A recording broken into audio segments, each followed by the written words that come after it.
สบายดีก่อน สบายดี สบายดี เอาต่อ โอเคตอนนี้นี่เขาต้องบอกว่าเขาซีมีเกมแล้วก็เนาะ เกมหนึ่ง คอนไปเบิ้งกับคลิปออกมาเมื่อเช้านี่ไอ้มีจะเบิ้งไหมว่าสั้นคลิปนี้เฮ็ดแล้วมันหาลองเบิ้งก็เลยบอกกันตั้งกล่องกันขึ้นมา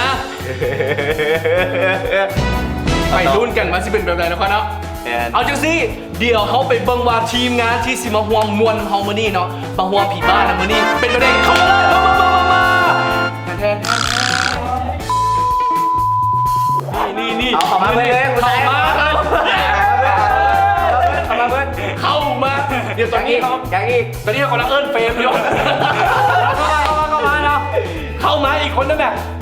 เดี๋ยวตอนนี้เขายังขุนหนึ่งกติกาของเขาโปไปเลยเนาะเขาโปไปต่อไปมาทำมันมีวันนี้เนาะโอ้ยคลิปนี้สีบล็อกเกอร์คลิปนี้จะวันนี้โอ้เข้ามาทำโมมิตากล้องคลิปนี้สีบอกเลย เข้ามากูหุ่นด้วยดิมาบรรยากาศสิมาอธิบายกติกาเนาะ กติกาก่อน เริ่มแรกเลยพวกเขาสิโจ๊กสลากกันเนาะบ้านที่ถึงซื้อไผ่คูก็ผู้ใดว่าตั้งแต่และกา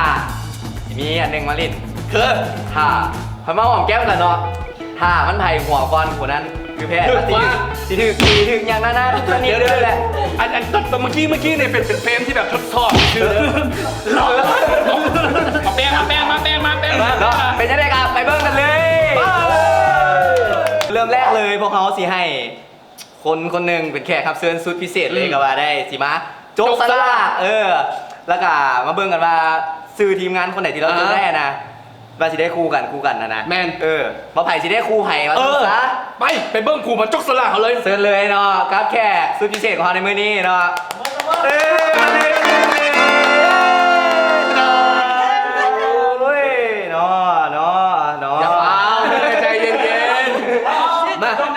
มาจกสลักเลยมาจกเลยโอ้ยเนาะเดี๋ยวเราจะมาลุ้นกันและ3ผู้ที่เป็นไพ่ไปแบงแทงคอมก้นอีกคนนึงเอาดิมาโอ้คอมคนนึงผู้ใดจะมาคู่กับไอ้บอกคอนเด้อเบิ้งเด้อพี่น้องโอ้ตายแล้วไอ้เมาเ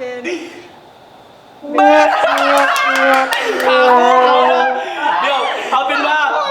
แม่เอาเป็นว่าเดี๋ยวเขาจะไปเบิ้งกันว่ามันจะมีไผ่มาเป็นผู้ซอยแน่ไป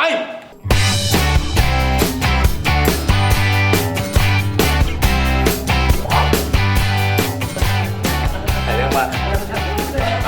เดี๋ยวเขาจะว่าภาษาต่างประเทศกันนะ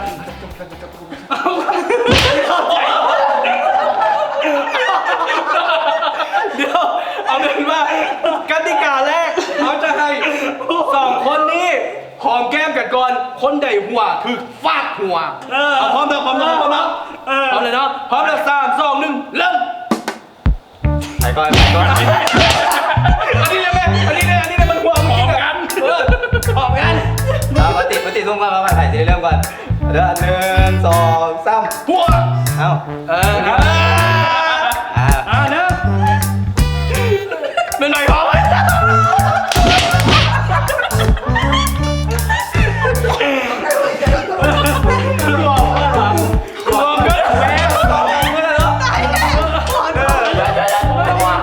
เอาไหมผู้เด็กชนะผู้เด็กหอมก่อนบอกว่าเริ่มเลยพี่วันนี้มึงวันนี้น่ะไผ่หอมไผ่เอากวงมึงเมื่อกี้นะกูหอมมึงหวานป่ะน่ะเอา3 2 1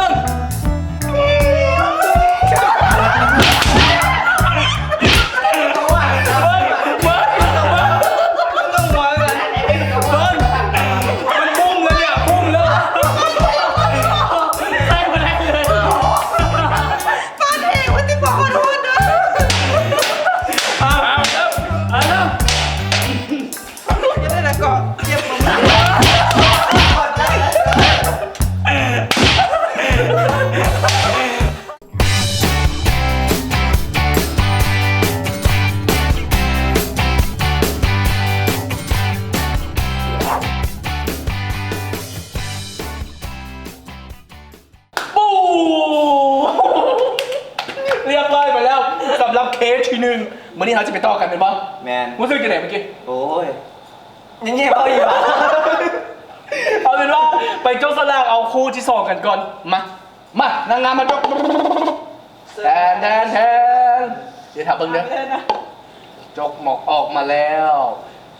มันก็จะมีความตื่นเต้นน่าจะเป็นแทนพี่อะไร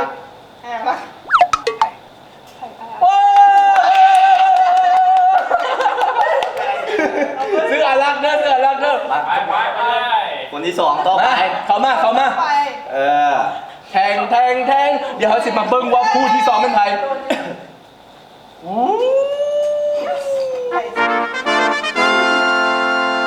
ไอ้ทอง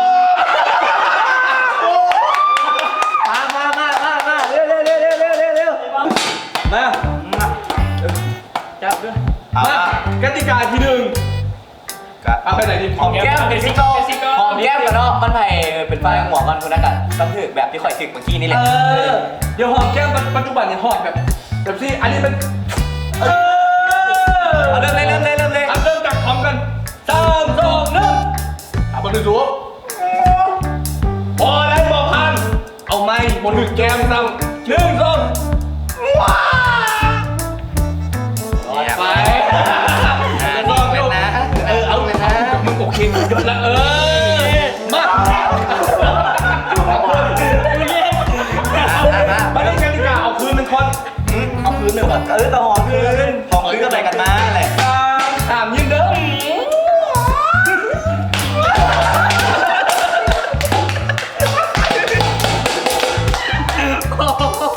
เอาอีกรอบนึงส่วนคืนเราต้องมีแก้แค้นเลยนี่ ตอนนี้เมื่อกี้หอมแก้มผ่านไปแล้วเนาะอันที่สองไม่อยากผ่านจุ๊บป้า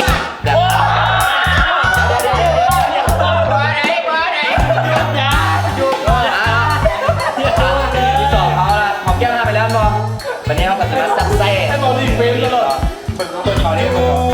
อะไรเต็มอินเนอร์บอลเริ่มเลย นิ่งมาก รอดไหลรอดเอาคนอื่นเรื่องแป๊กเบิ้ง 3 รอบแล้วอยู่ก็ไปก็มา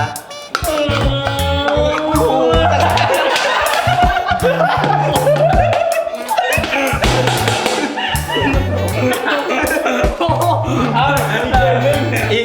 เอาอีกมาหนึ่งไปไหนเนาะอันนี้ อย่าเด้อ จูบคอเนาะจูบคอของกันและกัน อันนั้นมันกับพี่ลึกกับไอ้เมาส์ตัวนี้ ต้องลิ้นกันทุกคู่เนาะต้องลิ้นกันทุกคู่ลิ้นจูบคอเนาะ จุดยังไงก็ได้ให้มันแบบหัว คุณเอาคืน เอาเริ่มจากอะไรเนี่ย ที่ไปเริ่มเนี่ย เริ่มจากอะไรก่อนอะไรก่อนอารักก่อนมา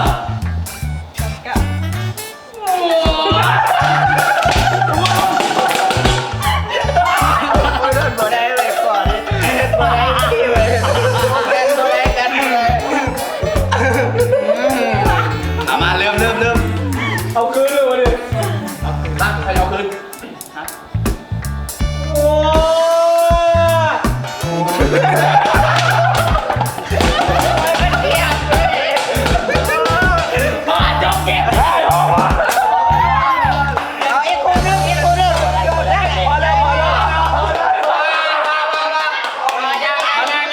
ยังเหลืออีกคู่นึง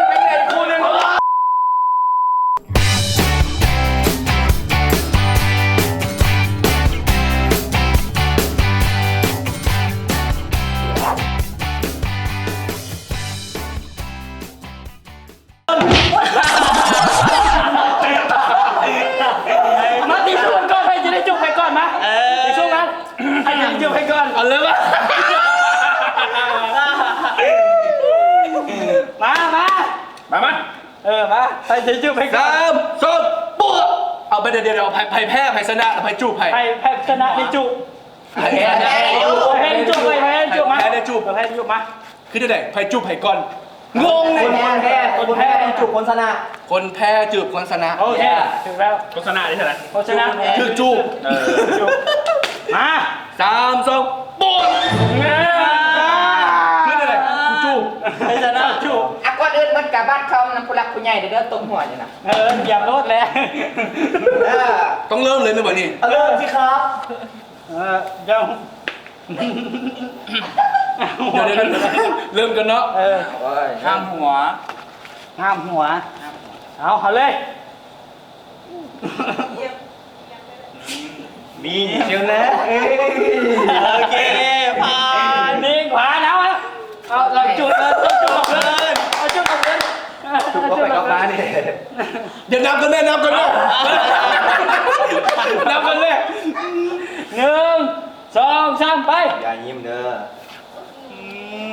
นี่นะอีกรอบเนาะอีกรอบเนาะอีกรอบ เอาจุดผ่านไป สุดยอด มาจุดมาจุดคอกันอีกมาหนึ่ง ต้องไปยิงสมีบอล หอมแก้มกันก่อน พร้อมแล้ว ยาสองรอบ เอาไว้ทั้งหมด โอ้ยยาสองรอบคนอื่นสองรอบเบิร์ดมาเจอกันอีก 2 รอบเอาไป2 รอบ โอเคตามใจเนาะตามใจเนาะเพื่อเขาจะได้เห็นเรียกขักให้เขา แม่ ถ้าต้องชอบพร้อมแล้วเนาะ โอเค อดทนกัน ยิ้มแล้วยิ้มไข่ยิ้มแล้ว 3 2 1 นี่แล้วต้องเลือกกัน ผ่าน ไม่ได้ผีนะไม่ได้ผี สู้เอ็มกูโด พื้นเอายักษ์ขึ้นเอายักษ์ ยักขึ้นจุ๊บหน้าผากจุ๊บหน้าผากมาไหม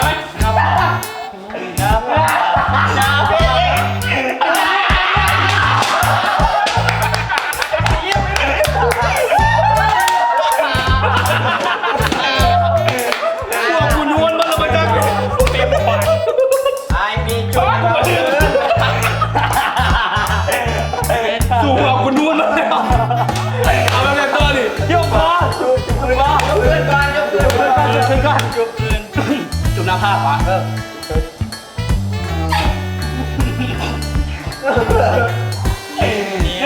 2 3มือผ่าน จ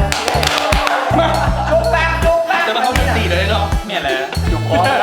นี่วันนี้กะจุกคอเนาะ จุ๊บคอ เริ่มเลยนะ มองดีๆเลย 3 2 2 1ไปพอผ่านเอาไปบอกกันต้องดีปิดจังเลย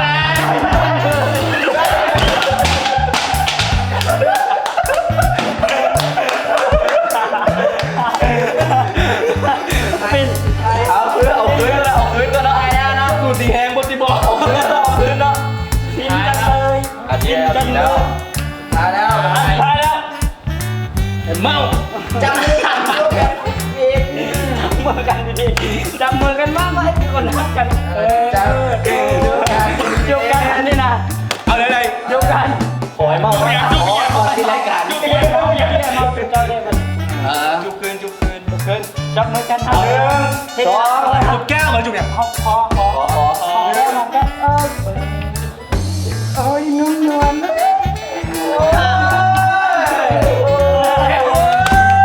เอาแล้วก็ได้